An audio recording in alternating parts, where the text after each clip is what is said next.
Friends, welcome to stand by me. Episode 13 episode 12 तक की videos मैंने ऑलरेडी अपलोड कर दी हैं, जिसका लिंक आपको डिस्क्रिप्शन बॉक्स में मिल जाएगा। आगे हम देखते हैं कि प्रिंसेस नाइंग एंड प्रिंसेस मीशा दोनों पैलेस आ गई हैं। तो प्रिंसेस मीशा अंकल से चियन के बारे में पूछती है कि क्या मैजेस्टी अभी भी अनमैरिड हैं। तो अंकल कहते हैं कि हाँ, अभी वो सिंहासन संभाल रहे हैं, उन पर काफ़ी रिस्पॉन्सिबिलिटीज़ हैं, इसलिए उनके पास अभी शादी का टाइम नहीं है। तो मीशा कहती है वो कहाँ हैं, मैं उनसे मिलना चाहती हूँ। इधर चियन एंड चैंगरुओ अंकल गुआंग से ड्रेसिंग करा रहे होते हैं, जिसकी लास्ट टाइम उन्हें चोट लग गई थी मीशा को हॉर्स से सेव करते टाइम। तो चियन उसकी फिक्र करते हुए उससे कहता है वहाँ पर काफ़ी सारे गार्ड और काफ़ी सारे लोग थे, लेकिन तुम्हें ज़्यादा शौक था हॉर्स पर जंप करने का। तो वो कहती है इट्स अर्जेंट, तो मैंने इतना नहीं सोचा। तो वो कहता है हाँ हाँ, तुम्हें तो पसंद है थ्रिलिंग करना और डेंजर से खेलना। तो अंकल गुआंग और चैंगरुओ चियन की इस कंसर्न से इम्प्रेस होते हैं एंड स्माइल करते हैं। और तभी अंकल हुआजी आकर चियन से कहते हैं प्रिंसेस मीशा आपसे मिलना चाहती हैं। तो चियन उनसे कहता है हॉल में एक मीटिंग रखो, मैं सारे ब्रेवर्स को थैंक्स कहना चाहता हूँ, जिन्होंने भी प्रिंसेस नाइंग को झैंगबो के किलर से सेव किया। इधर यंजी आकर ची जिलियांग से पूछती है कि फादर, क्या आप प्रिंसेस मीशा की इंसल्ट से एंग्री हैं। तो वो कहते हैं मीशा और नाइंग वो पर्सन हैं जिन्होंने मेरी इंसल्ट की है। तो यंजी कहती है आप वरी मत होइए। तो वो कहते हैं इट्स इंटरेस्टिंग, मैं उन्हें अभी के लिए छोड़ता हूँ। तो यंजी कहती है प्रिंसेस मीशा चियन पर अटेंशन दे रही है, उसने आपको फुल्ली इग्नोर किया, अब फाइटिंग और ज़्यादा इंटरेस्टिंग हो जाएगी। तो वो कहते हैं क्या तुम जानती हो चियन और प्रिंस गुआंग ने अभी तक शादी क्यों नहीं की। तो यंजी कहती है क्योंकि आपने अलाउ नहीं किया। तो वो कहते हैं मैंने सिर्फ प्रिंस गुआंग को अलाउ नहीं किया, लेकिन चियन का ये खुद का डिसीजन है, वो खुद शादी नहीं करना चाहता। जब चियन 20 इयर्स का था तब राजमाता ने उनकी डॉटर ली दियोंग के साथ में उसकी मैरिज अरेंज की थी, लेकिन मैं उनकी डॉटर को चियन से शादी कैसे करने दे सकता था। मैंने एक ट्रिक प्ले की, चियन को हुआंगनांग भेज दिया और ये मैरिज स्टॉप हो गई। तो यंजी पूछती है क्या चियन उनकी डॉटर ली दियोन से प्यार करता है।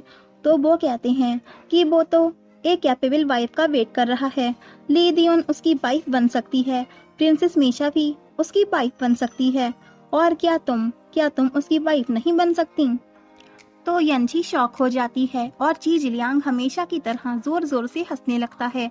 तो आगे चियन एक ग्रैंड मीटिंग रखता है और सभी ब्रेवर्स को थैंक्स कहने के साथ में उन्हें दावत देता है। जहां प्रिंसेस मीशा भी चियन से फाइनली मिल लेती है और कहती है मैं इस पैलेस में आने का काफी दिनों से वेट कर रही थी, क्या मैं यहाँ कुछ दिनों तक रह सकती हूँ।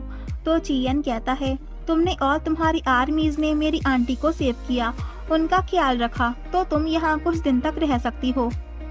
जिस पर मीशा उसे थैंक्स कहती है। इधर यंशु यंजी को अपने साथ आने के लिए इशारा करता है, तो वो चली जाती है। मीशा चैंगरुओ से कहती है मैंने सुना है तुम्हारे मैजेस्टी मार्शल आर्ट्स में काफी अच्छे हैं, क्या मैं उनके साथ प्रैक्टिस कर सकती हूँ। तो चैंगरुओ कहती है नहीं, उन्हें चोट लगी है, उन्हें रेस्ट की नीड है, तुम मेरे साथ प्रैक्टिस कर लो। तो मीशा कहती है तुम्हारे साथ क्यों। तो चियन कहता है क्योंकि वो मेरी सोर्ड होल्डर है और मेरी अप्रेंटिस है। तो मीशा कहती है ठीक है, मैं तुम्हारी सोर्ड होल्डर के साथ कम्पीट करूंगी और अगर ये हारी तो मैं तुम्हारे मैजेस्टी की देखभाल करूंगी, उन्हें क्योर करूंगी। तो चियन धीमी आवाज में चैंगरुओ से कहता है तुम ही जीतना, ओके। तो वो स्माइल करते हुए हाँ कहती है। इधर यंशु ने यंजी के कहने पर मीशा की इन्वेस्टिगेशन की थी, जहां वो जिंग सिटी में रहती थी, तो जहां से यंशु को हॉर्स मिल्क कॉकटेल मिला था, जो वो यंशी को देता है और कहता है ये लू सॉन्ग ने प्रोड्यूस्ड किया है। इधर मीशा कंपटीशन में चैंगरुओ को पूरी तरह हराने की कोशिश करती है, लेकिन उसे क्या पता कि चैंगरुओ कितनी टैलेंटेड एंड स्किलफुल है। तो चैंगरुओ भी उसे जमकर जवाब देती है, जिससे सब इम्प्रेस होते हैं। और वहीं चियन का दिल भी वो जीत चुकी थी। इधर प्रिंस गुआंग और यंजी प्रिंसेस नाइंग के रूम में आते हैं, ये देखने कि उन्हें होश आया था या नहीं। तो यंजी कहती है इनकी फाउंडेशन में कुछ तो गड़बड़ हुई है। तो अंकल गुआंग कहते हैं वहाँ पॉइजन नहीं मिला, लेकिन इन्हें अभी तक होश नहीं आया। तो यंजी उनके पास जाकर स्मेल करती है, तो उसे पता चलता है कि ये स्मेल हॉर्स मिल्क कॉकटेल की है। तो अंकल गुआंग भी फिर स्मेल चेक करते हैं। तो यंजी कहती है, क्या इन्होंने वो पी लिया है? तो अंकल गुआंग कहते हैं, ये अब नहीं उठ सकती। तो यंजी कहती है, क्यों? तो अंकल कहते हैं, क्योंकि इनकी बॉडी पूरी तरह कॉकटेल से भर चुकी है और इनका ब्लड लॉस्ट हो चुका है और काफ़ी ज़्यादा लॉस्ट हो चुका है। तो यंजी उनका मेडिकल लेटर उठाकर देखती है और कहती है, इनका डॉक्टर फेक था, उसने झूठ बोला कि ये थोड़े रेस्ट के बाद ठीक हो जाएंगी। इधर मीशा ने चैंग-रुओ पर 7 एरो शूट कर दिए होते हैं, लेकिन चैंग-रुओ ने सिर्फ एक ही एरो शूट किया होता है, जिस पर उसके अंकल और चियन काफी हैप्पी हो रहे होते हैं। तो मीशा चिढ़कर उससे कहती है कि तुम मुझ पर शूट क्यों नहीं कर रही? तो चैंग-रुओ कहती है, क्योंकि आप एक प्रिंसेस हैं और मैं एक प्रिंसेस को हार्म कैसे पहुंचा सकती हूं? तो मीशा उससे कहती है, यू आर लायर, और ज्यादा चिढ़ने लगती है। इधर यंजी अंकल गुआंग को बताती है कि मैं प्रिंसेस मीशा की इन्वेस्टिगेशन कर रही हूँ और जिससे चैंग-वू की साजिशों का पता भी चल जाएगा। इधर मीशा चैंग-रुओ पर शूट करती जाती है और चैंग-रुओ खुद को बस प्रोटेक्ट करती जाती है और उसका इम्प्रेशन ची जिलियांग पर भी अट्रैक्ट डालता है। तो अंकल चियन से कहते हैं, ये लड़की सच में कमाल की है। तो चियन उनसे कहता है, उसकी ची माउंटेन की ट्रिप ने उसे और ज्यादा टैलेंटेड बना दिया है। मीशा गुस्से में चैंग-रुओ पर ट्री एरो वार करती है, जो काफी डेंजर होता है। तो चैंग-रुओ डिस्ट्रैक्ट हो जाती है, तो उस पर लगने ही वाला होता है कि चियन चैंग-रुओ को सेव कर देता है उसका वार फेल करके, और गेम वहीं क्विट करता है और मीशा को थोड़ी बहुत अटेंशन देने के लिए उसकी तारीफ कर देता है, जिससे वो थोड़ा खुश हो जाती है। तो चियन चैंग-रुओ से भी मीशा को उसके साथ कम्पीट करने के लिए थैंक्स कहने को कहता है। तो जब चैंग-रुओ उसे थैंक्स बोल रही होती है चियन के कहने पर, तो मीशा को बिल्कुल अच्छा नहीं लगता और वो चिढ़कर चली जाती है, एक एरोगेंट प्रिंसेस की तरह। और उसका आर्मी एडवाइजर भी उसके पीछे जाता है उसे काम डाउन कराने के लिए। जहां मीशा उनकी एक नहीं सुनती, तो उसका आर्मी एडवाइजर कहता है, चैंग-रुओ मैजेस्टी की गार्ड है, अगर आप उसे अभी टॉलरेट नहीं कर सकती तो फ्यूचर में कैसे उसे फेस करेंगी? तो मीशा उस पर भड़क जाती है, तो वो सॉरी बोलकर उसे वहां से चला जाता है और साथ में ये भी कह जाता है कि मेरा तो फर्ज था आपको एडवाइस देना। तो मीशा कहती है, इस सब की वजह चैंग-रुओ है। इधर चैंग-रुओ चियन को उसे सेव करने के लिए थैंक्स कहती है। तो चियन उससे कहता है, तुम ट्री एरो का मतलब जानती हो? तो वो कहती है, नहीं, क्या है इसका मतलब? तो चियन कहता है, मीशा तुम्हें हमेशा के लिए खत्म करना चाहती थी, इसे ही ट्री एरो कहते हैं। तो चैंग-रुओ कहती है, आपको कैसे पता कि वो मुझे मारने वाली थी? तो चियन कहता है, मैं मीशा से ये जानने के लिए जा रहा हूँ।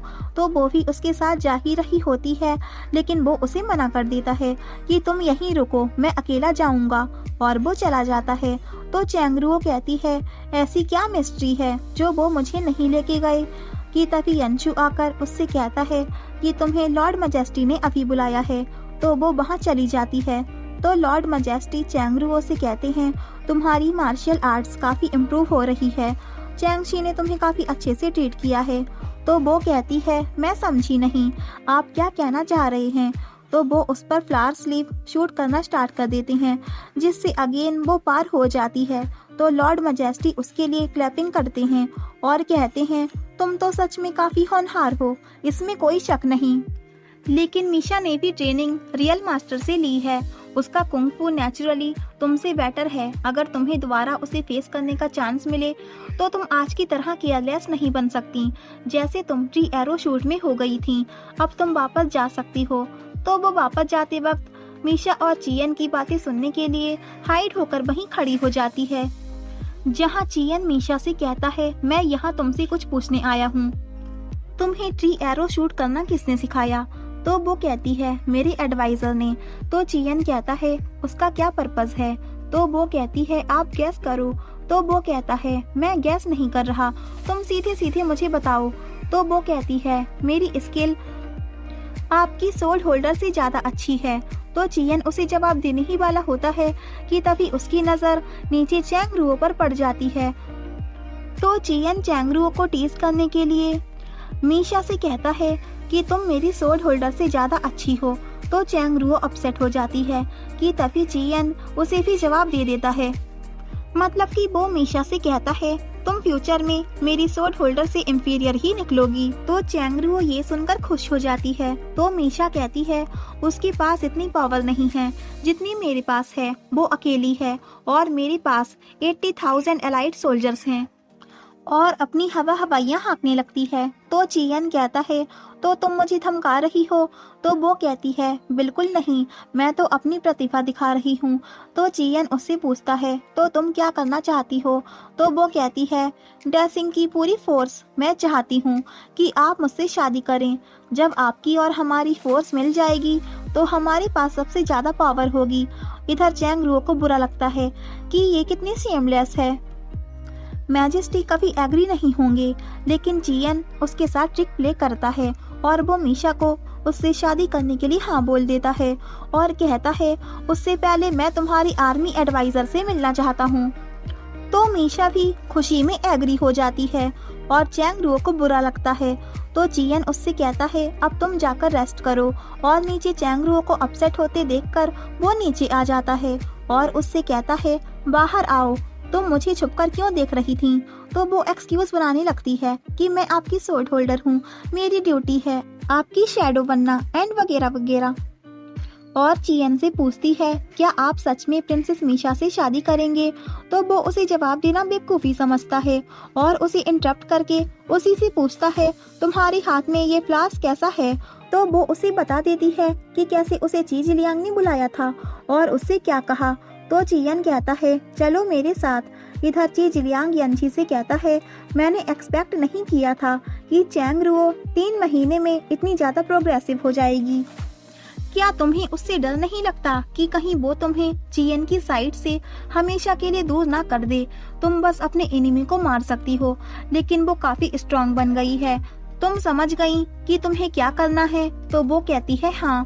तो वो यंशी को वहाँ से भेज देते हैं और एक न्यू गार्ड को बुलाकर उससे यंशी पर नजर रखने के लिए बोलते हैं। आगे चियन एंड चैंगरुओ प्रिंसेस नाइंग को देखने के लिए आते हैं, जहां अंकल गुआंग उन दोनों को भी बताते हैं उनकी हालत के बारे में पूरी बात। तो चियन उनसे पूछता है आंटी नाइंग ने पॉइजनिंग मिल्क पिया था और उससे ये कोमा में चली गई हैं, पर यहाँ तो उसका कोई एविडेंस नहीं है। तो अंकल गुआंग कहते हैं थैंक्स टू यंशी, उसकी स्मेल काफी सेंसिटिव है, लेकिन हम श्योर नहीं हो सकते। ये सब चैंगबू कर रहा है, वो हम पर डिक्लेयर वार करना चाहते हैं। सो गाइज, अगर आपको चैंगबू के बारे में क्लियर नहीं हुआ है तो मैं क्लियर कर देती हूँ। चैंगबू एक प्लेस है या एक सिटी है जहाँ से प्रिंसेस मीशा आई है, और जहाँ चियन रहता है उस जगह का नाम है ड्यूक ऑफ चू, जैसे कि वायलेट ब्यूरो है। अगर आपको समझ में ना आए तो आप कमेंट में पूछ लेना, I will reply as well. Drama में वापस आते हैं तो चियन अंकल से कहता है आप फिक्र मत करिए, मैं सच पता करके रहूंगा और आंटी नाइंग को जस्टिस दिलाकर रहूंगा। आगे चियन वही फ्लावर चैंगरुओ को देकर कहता है ये फ्लावर तुम्हें चीज लियांग ने दिया है ना, क्या तुम्हें इसका मतलब पता है। तो वो कहती है नहीं। तो वो उसे बताता है कि ये एक नेशनल फ्लावर है, जब चीज लियांग किसी से इम्प्रेस होता है तब उसे ये देता है। तो चैंगरुओ काफी खुश हो जाती है और कहती है आई डिड नॉट एक्सपेक्ट कि मैं उन्हें इम्प्रेस कर दूंगी। तो चियन उससे कहता है मैं उन्हें इम्प्रेस करता हूँ तो वो मुझे ये फ्लावर्स देते हैं, लेकिन आज तुमने मेरा फ्लावर ले लिया। और चिढ़कर कहता है देखते हैं आगे कौन ज्यादा इम्प्रेसिव बनेगा। चियन चैंगरुओ से कहता है तुम वायोलेट ब्यूरो की एक सोर्ड होल्डर हो, तो एक बात याद रखना कि हम दोनों के बीच कोई भी पर्सनल रिलेशन होना इम्पॉसिबल है। तो चैंगरुओ शॉक हो जाती है और ये कहकर चली जाती है कि मैं समझ गई।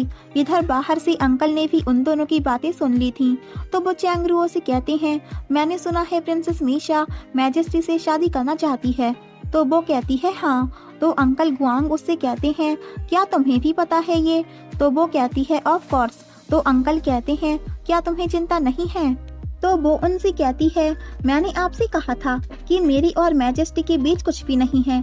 तो अंकल कहते हैं तो तुम उस दिन बेड पर साथ में क्यों थे। तो वो कहती है वो सब फेक था। तो अंकल कहते हैं कैसे फेक? तो वो कहती है हाँ, कोई नहीं जानता कि वो किसके साथ शादी करेंगे। इधर यंशु जियन को एक रिपोर्ट देने आता है और उससे कहता है कि आप चैंग रो को लाइक करते हैं ना? तो वो उससे कहता है कि मैं उसे लाइक नहीं करता। तो वो उसे रिपोर्ट देकर चला जाता है। एंड फिर हैंडिंग वहाँ जियन को एक बुक देने आता है। तो इस बार भी चैंग रो उन्हें छुपकर देखने लगती है। तो जियन उसे बुलाकर कहता है तुम्हारी ये हाइड होने वाली हैबिट अभी तक नहीं गई है? तो वो कहती है सॉरी, मुझे लगा था कि कोई हत्यारा है तो मैंने इसे फॉलो किया। तो हैंडिंग जियन से उसकी कंप्लेन करने लगता है कि ये बार बार मुझे फॉलो करती रहती है, इसके पास जरूर कोई प्लान्स होंगे, इसका बिलीव मत करिए। तो चैंग रो कहती है नहीं, ये झूठ है, बिलीव मी। क्या आपको भी इस पर बिलीव है? तो जियन चैंग रो को अंबर अर्च वापस जाने को बोलता है और ये भी कहता है कि जब मुझे तुम्हारी जरूरत होगी तो मैं बुला लूंगा। तो चैंग रो अपसेट होकर चली जाती है। तो जियन हैंडिंग को बताता है कि आज जी जिलियांग ने मेरा पियोनी टेस्ट लिया था, मुझे ये रिमाइंड कराने के लिए कि मैं चैंग रो को ऐसा सोर्ड होल्डर चाहता हूँ। पर सच तो ये है कि मैं चैंग रो को सोर्ड होल्डर से कहीं ज्यादा चाहता हूँ। वो मेरे लिए सिर्फ एक सोर्ड होल्डर नहीं है। इधर चैंग रो को काफी हर्ट हुआ था। तो वो कहती है तुम मुझे अपनी सोर्ड होल्डर कहते हो, फिर क्यों मुझ पर ट्रस्ट नहीं किया? इधर जियन अपनी कवर्ड खोलकर उसी हैंगी को देखता है। तो उस गर्ल की फादर की बातें उसके माइंड में आती हैं कि तुम हर चीज से रिस्क ले रहे हो, तुम काउंटलेस लोगों के लिए स्टेप लेते हो एक गेम के पपेट की तरह। लेकिन अपने दिल से पूछो, जहाँ सिर्फ वीकनेस, लैक और हेजिटेशन है, तुम हारोगे, सिर्फ हारोगे। तो जियन कहता है मुझे जीतना चाहिए। सो गाइज, आगे की एपिसोड्स और ज्यादा हार्ट ब्रोकन होने वाले हैं, सो एक भी एपिसोड मिस मत करना। If you like this video, please like, share and comment, and yeah, don't forget press the bell icon. So thanks for watching this video. Bye bye and take care.